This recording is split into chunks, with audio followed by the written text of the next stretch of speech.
बिलाज टीपू कत्ल केस के मरकजी मुलजिम तीफी बट दुबई में किस तरह गिरफ्तार हुए। इनका वीजा जो है वो एक्सपायर हो चुका था। पुलिस ने अब चालान वगैरह पहले दे दिया हुआ है। लाहौर की टीम जेआईटी और सीसीडी मेंबर है रवाना हो गए हैं दुबई तीफी बट गिरफ्तारी के लिए। अमीर बिलाज कत्ल सामने आया और उसके बाद से तीफी बट साहब मुल्क से फरार हुए थे, तो कहाँ से उनको गिरफ्तार किया गया, किसने गिरफ्तार किया और कैसे गिरफ्तारी अमल में लाई गई है। 18 माह कबल चूंग के इलाके में अमीर बलाज टीपू का कत्ल होता है। उस कत्ल का मुकदमा थाना चूंग में ही जो है वो गोगी भट्ट और ख्वाजा तारीफ गुलशन और तीफी भट्ट के खिलाफ दर्ज हो जाता है। इसके बाद जो गोगी भट्ट और तीफी भट्ट ये दोनों मंजर आम से गायब हो जाते हैं। पुलिस तफ्तीश आगे चलती है, केस की जेआईटी बनती है। जेआईटी के बाद उस वक्त ओसीयू इसकी तफ्तीश करती है। 4 के करीब मुलजमान जो हैं वो इसमें गिरफ्तार किए जाते हैं, जिनमें इनका एक करीबी अजीज़ बिलावल वो भी शामिल था। इसके अलावा क्योंकि ये केस ऐसा था कि इसमें कातिल जो था मुजफ्फर वो खुद भी मकतूल हो गया था, मौके पे ही मारा गया था।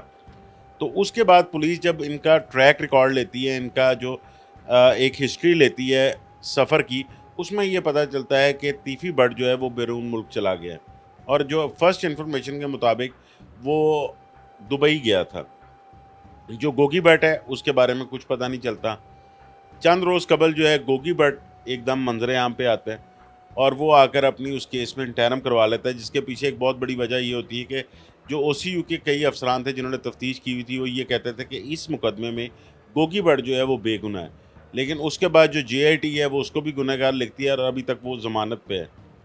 तीफ़ी भट्ट के हवाले से जो खबरें मिल रही थी कि वो बैरून मुल्क जो है दुबई से वो यूरोपियन कंट्री में किसी में चला गया था।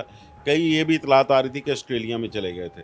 उसके साथ साथ ये पता चला कि इनका वीज़ा जो है वो एक्सपायर हो चुका था। वहाँ से ये दुबई वापस आए जहाँ पे वीज़ा इन्होंने रिन्यू करवाना था।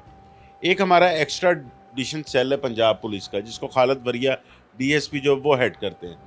गुजरांवाला के 2 इश्तिहारी मुलजमान थे जिनके बारे में ये था कि ये दुबई में पनाह लिए हुए हैं। अब खालिद वरिया इसके साथ प्रॉपर जो है वो इंटरपोल दुबई के साथ हर वक्त राब्ते में रहते हैं। वो उन इश्तिहारियों की गिरफ्तारी के लिए वहाँ पर मौजूद थे। उससे पहले की अगर थोड़ी सी बात की जाए बैकग्राउंड की, तो जिस वक्त बिलाल सिद्दीक कमियाना ने टेकअप किया था इस केस को, तो उन्होंने ये स्पेशल इंस्ट्रक्शन जारी की थी कि बैरून मुल्क में फौरी तौर पर रेड वारंट जो है वो इसका जारी करवाया जाए। ज़िशान रज़ा जो हैं डीआईजी, ये खुद मॉनिटर कर रहे थे इसको, साथ एसएसपी मोहम्मद नवीद, इन्होंने इसका बाकायदा रेड वारंट जो है वो भी जारी करवा लिया हुआ था।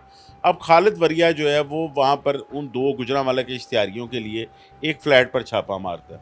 वहाँ पर एक दावत चल रही होती है और वहाँ पर जो हमारे ज़राए हैं उनके मुताबिक दावत में ख्वाजा तारीफ और तीफ़ी भट्ट जो है ये भी मौजूद होता है।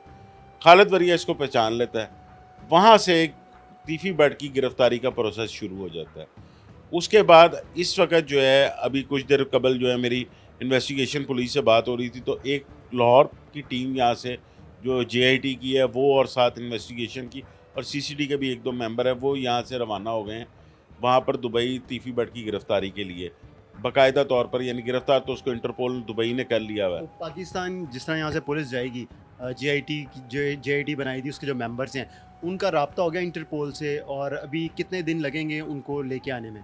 देखिए फ़राज, ये एक बाकायदा प्रोसेस है। वहाँ पे खालिद वरिया ऑलरेडी मौजूद हैं, वो इस सारे केस को देख रहे हैं। यहाँ से जो टीम जाएगी वो अपने शवाहिद, इस केस की तफसीलात वो लेकर वहाँ पर जाएगी।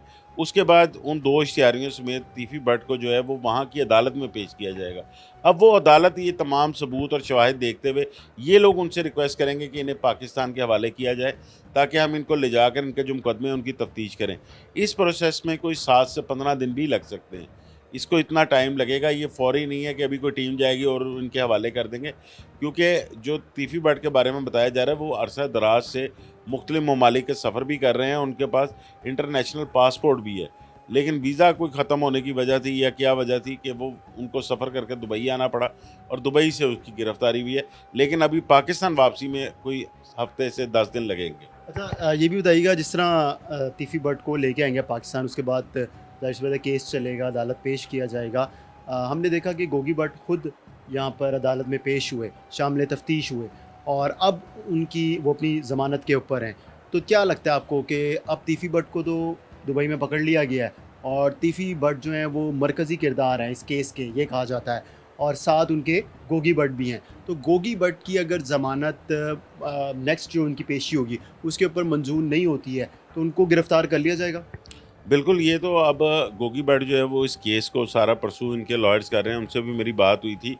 तो उनकी अभी नेक्स्ट डेट जो पड़ी हुई है उस पर ये पुलिस ने अपनी तफ्तीश चालान वगैरह सब कुछ पहले दे दिया हुआ है। अब उस पर इनकी इंटरिम का फ़ैसला आएगा कि इनकी ज़मानत कन्फर्म होती है या जो है ये इनकी गिरफ़्तारी होती है। लेकिन उसके साथ-साथ ये केस ऐसा है कि इसका जो मुकदमा दर्ज हुआ था उसमें तफ्तीश में सारी चीज़ें जो हैं वो सामने आई हुई हैं। वो ओसीयू ने तफ्तीश की हुई है, जॉइंट इंटेरोगेशन टीम ने तफ्तीश की अब हुई है। अगर ओसीयू ने ये कहा है कि गोगी भट्ट बेगुनाह है और नई जीआईटी बनती है, जीआईटी लिख देती है यानी कि इन्वेस्टिगेशन पुलिस के उसमें मेंबर्स हैं, वो लिख देते हैं गुनाहगार है। तो अब ये कैसे बताया जाएगा, साबित किया जाएगा कि हाँ, ये गुनाहगार हैं और क्या इन्वेस्टिगेशन पुलिस के पास इतने ठोस शवाहिद मौजूद हैं गोगी भट्ट के खिलाफ?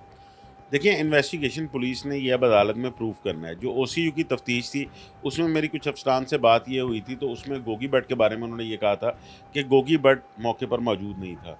और उसके अलावा जब गोगी भट्ट ने बाद में प्रेस कॉन्फ्रेंस भी की, तो उसने ये बताया कि हमारी कोई घरेलू नाचाकी थी, जिसकी वजह से हम 3-4 साल से आपस में कोई बात भी नहीं कर यानी रहे कि थे। तीफी भट्ट और गोगी भट्ट का कोई राब्ता नहीं कोई है। राब्ता नहीं था। जो इनके बड़े भाई हैं ख्वाजा अज़हर गुलशन, उनकी वजह से इनकी कोई ख़ानदानी पेचीदगियाँ चल रही थी, उस वजह से हमारा कोई राब्ता नहीं था। अब उस तफ्तीश में जो ओसीयू की पहले थी, उसमें मेरी मुख्तलिफ़ अफसरान से बात होती रही। आफ्ताब फुल्लरवान साहब थे, इमरान किश्वर साहब थे, तो उनका ये बताना था कि ये इसकी मौके पे मौजूदगी नहीं पाई गई। लेकिन जेआईटी जो नई बनी, उसने अपनी तफ्तीश जो लिखी है, उसमें ये बताया गया कि तीफ़ी भट्ट के साथ गोगी भट्ट भी मौके पे मौजूद था। अब ये उन्होंने साबित करना है कि वो किस तरह साबित करते हैं। उसमें इनके पास या तो एविडेंस होना चाहिए जो जियो फेंसिंग का है, या इनके पास कोई स्टिल फ़ोटोग्राफ्स होनी चाहिए या कोई फुटेज होनी चाहिए। वो ये अब अदालत में अपनी तफ्तीश पेश करेंगे कि उसमें क्या सामने आता है। जहाँ तक तारीफ़ ख्वाजा तीफ़ी भट्ट की बात है, तो तीफ़ी भट्ट की जो इसको भी गुनहगार साबित करने के लिए पुलिस को भी बहुत काम करना पड़ेगा, क्योंकि ये इन दोनों का नाम 109 में लिखवाया गया था। बाद में तफ्तीश में पुलिस ने ये साबित किया, अपनी तरफ से जो चालान तैयार किया था उसमें ये साबित करने की कोशिश की थी कि तीफ़ी भट्ट मौके पर मौजूद था और ये इसने बाकायदा ललकारा मारा या वहाँ से फायरिंग का हुक्म दिया या वहाँ पे फायरिंग होती रही। ये सारी चीज़ें अब पुलिस को साबित करनी पड़ेंगी, क्योंकि इस मुकदमे में असल जो कातिल था मुज़फ़्फ़र, वो मकतूल बन चुका हुआ था। अब इसकी सारी प्लानिंग कैसे हुई, क्या कुछ हुआ, ये अब पुलिस अपने चालान में बनाएगी। अच्छा, माजी में भी तीफी और गोगी भट्ट दोनों के ऊपर मुकदमात हुए हैं। अच्छा, माजी में भी तीफी और गोगी के ऊपर मुकदमा दर्ज हुए कत्ल के, और टीपू ट्रका वाला ख़ानदान के यहाँ जो भी कत्ल होता था उनका मुकदमा तीफी और गोगी के ऊपर दर्ज होता था। तो क्या इस बार भी ये लोग केस से बरी हो जाएंगे? उनको जो मकतूलीन हैं उनको इंसाफ मिल सकेगा या फिर इनको सज़ाएँ हो जाएंगी? देखिए फ़राज़, इनकी दुश्मनी तकरीबन 3 दहाइयों से पहले की चल रही है। इसमें मैंने दोनों ख़ानदानों के इंटरव्यू किए मुख्तलिफ, जिसमें गोगी भट्ट का भी यही कहना था कि हमें नहीं पता कि हमारी दुश्मनी इनसे क्या है। जिसमें वो जो सुल्तान महमूद और बच्चू पलवान थे उसके दादू, उनका भी यही कहना था हमें नहीं पता कि इनकी और हमारी दुश्मनी क्या है। वो ये कहते हैं कि जो ट्रका वाला वाली साइड है, कि जिस वक्त इसका बिल्ले पहलवान का, इसके बलाज के दादा का कत्ल होता है, उस वक्त जाकर हमें तो इन्होंने इस मुकदमे में शामिल भी नहीं किया था। लेकिन बाद में हमें तफ्तीश में पता चलता है कि जब मेरे भाई पर हमला होता है कि वो सारा असला इनके घर से आया था, ये लोग शामिल थे। इसकी वो अपने पास उनके कुछ प्रूफ्स हैं, उन्होंने एफआईआर्स कराई हुई हैं, लेकिन वो अदालत ने इनको बरी कर दिया था, उसमें कुछ साबित नहीं हुआ था। उसके बाद जो सेशन कोर्ट पे हमला था, जिसमें टीपू ट्रका वाला खुद ज़ख्मी हुए थे और कुछ लोग, उसमें 5 लोग जो हैं वो मरे भी थे, उसका मुकदमा भी इन दोनों के खिलाफ दर्ज हुआ था। उसमें और भी कई नामवर शख्सियात थी, लेकिन उसमें भी ये बरी हो गए थे। इस दफ़ा कुछ जो चीज़ें हैं वो पहले की निस्बत, माजी की निस्बत काफ़ी तब्दील हैं।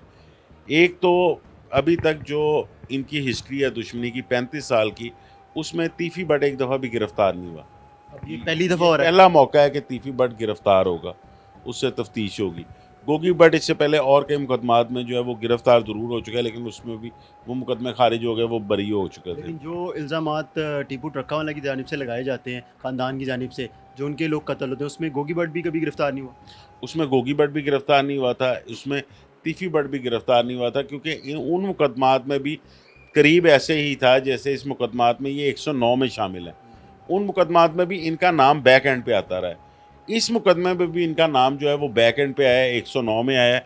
अब ये पुलिस का काम है कि वो किस तरह की तफ्तीश करके अदालत में पेश करती है चालान को, कितना मजबूत चालान बनाती है और किस तरह इनको वहाँ पर जो है वो मुलज़िम डिक्लेयर करती है, क्योंकि ये केस बहुत पेचीदा है। इस केस में सारी एविडेंस जो है वो पुलिस को मुख्तलिफ तरह से डिजिटल एविडेंस कलेक्ट करनी पड़ेंगी कि उस मौके की फुटेजेस क्या थी, इन लोगों की आने जाने की सेफ सिटीज़ के कैमरा, ये चीज़ें माजी में नहीं थी, जियो फेंसिंग वगैरह। ये अब पुलिस को साबित करना पड़ेगा कि गोगी भट्ट और तीफी भट्ट मौके पर मौजूद थे, क्योंकि कातिल जो है वो मकतूल हो चुका हुआ है।